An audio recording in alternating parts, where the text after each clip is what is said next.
And I hate war. I hate the idea of it, and I mean, it's a horrible, horrible thing to see and watch. I miss being with the guys, and I miss seeing the good that was being done.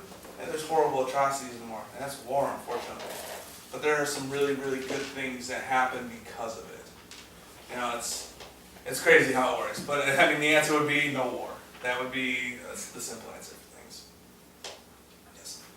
What's your favorite activity to do? Just Fantasy football. How are you doing this year? In the I'm in the playoffs? playoffs still in 3 of my 4 leagues. Yes, but the one I really care about, I'm out. Yeah. My league, I have my own league, and the league name is League Courtly. Yes. And our mascot is a pig. And you have to be like over 180 pounds to get in the league or something like that. No, that's not a real rule. But I love fantasy football. I'm going to start getting into golf again. That's one thing that I can't wait to start doing again. So yeah, those are some of the main things that I do. And now once I get this, once I go to this camp in January and February, some new things are going to come up. You know, maybe I'll play tennis. Or maybe not. I know how intense you guys are and in shape. I don't know if I'll ever be in shape like that. Yeah. Did you ever have like amnesia, or did you like forget your family or yourself when you were in the hospital? No. I think there were times where my family probably thought I did because of the amount of drugs I was on. They probably thought that I had lost my mind, honestly. And there was actually a time at the end of my hospital stay that I was laughing about absolutely nothing.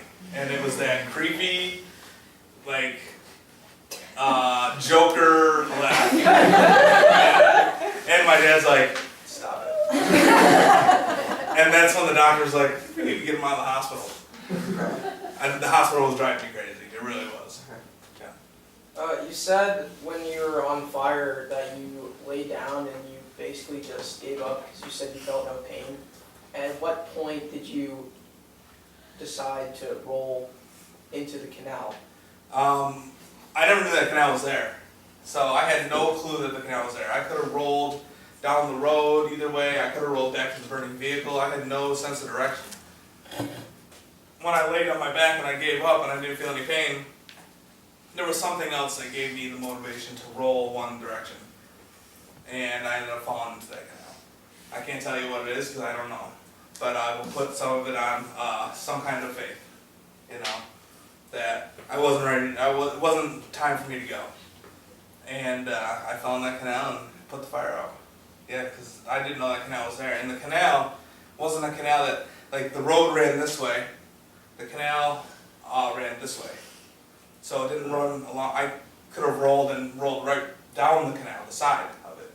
But I ended up falling right into the actual, so it was a really odd situation how it happened. I don't know how it happened.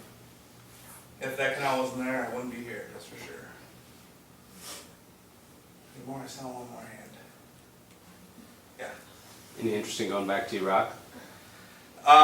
Me? I would love to, absolutely. They have a couple things, it's called the, proper exit. And they send guys back to Iraq and Afghanistan. Now, they wouldn't allow us to go back to Iraq right now because it's a mess. And we only have like one base there. But they send guys back to Afghanistan, and they used to send guys to Iraq. I would have loved to have gone. And you know, I pray that someday in the future we can, you know, as a safe country to travel. I would love to see that. Because I would love to see something good happen there. Because right now it's just so bad. What would you say is the biggest difference in your life besides your physical abilities? Just the ability to be able to do this. Be able to stand in front of a group of people and talk. Because I'm telling you, I was horrified of doing it in school. When I did it in school, I would write the paper, and then I would go into class and I would say, can I get a 50?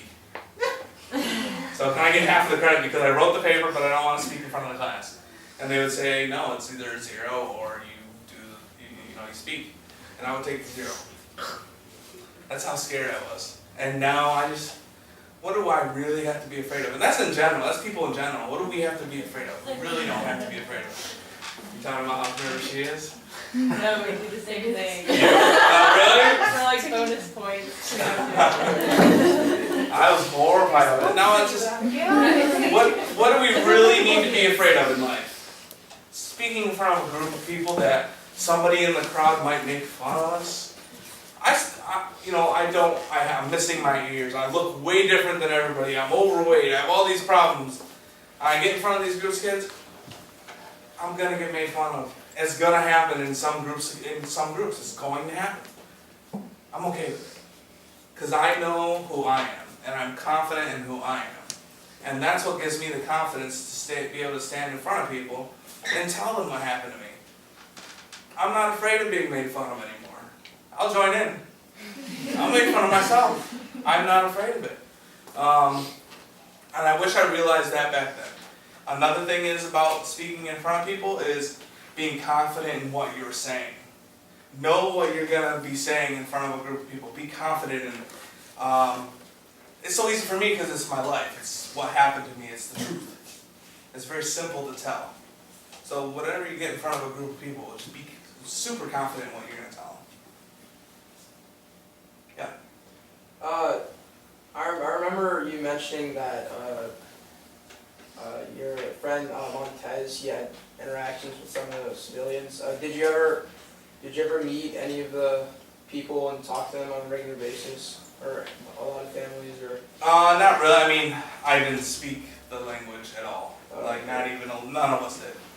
So, some of them spoke a little bit of English, but there was never a real conversation. Like I said, a lot of the times people were afraid to talk to us. You know, one day somebody could be driving by and wave to you, and the next day they could be blowing you up. You never knew who was who. So yeah, there wasn't a whole lot of conversation. And if we did, like there was one time we took over a house, and the family was still there, and we told them, you know, don't go out and tell anybody we're here. Well, that's all you could do. You weren't allowed to like restrain them and hold them there. So of course they're gonna go out and say, hey, we got Americans staying with us. So they would go out and tell people that we were there. But we interacted with them. They cooked food for us. One morning, I was up on the roof watching over the area that we were watching, and then like Yarosh go down. They made breakfast, and in Iraq, the custom is if they make something for you, you eat it. So it's polite, and it's almost rude to deny them their food. So I go down there, and they always had this flatbread. Every family had this flatbread that was really good. And they made like, I don't know if it was yogurt or sour cream or something like that. And they were dipping their bread in it. And I ate a little bit, and it was gross. It was one of the worst things I've ever eaten in my entire life.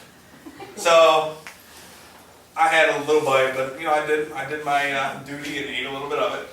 So I went up to get the other guy, and I'm like, hey, you gotta go eat breakfast. And he's sitting, he goes out and he sits next to the food and he takes a piece of the bread and I'm like, you gotta get a lot of that stuff though. It's really good. So he digs the bread through, and I mean it's a lot. And he puts it in his mouth and he bites down and he just looks over at me. I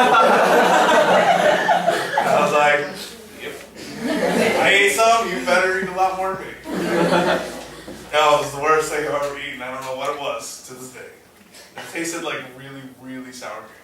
Did you ever have your squad, I guess, like a translator, someone who spoke language? Yeah, but that was the only time we would do that is when we were going into a town, like going to raid like a village or something like that. We would bring a translator with us because we had to find out information.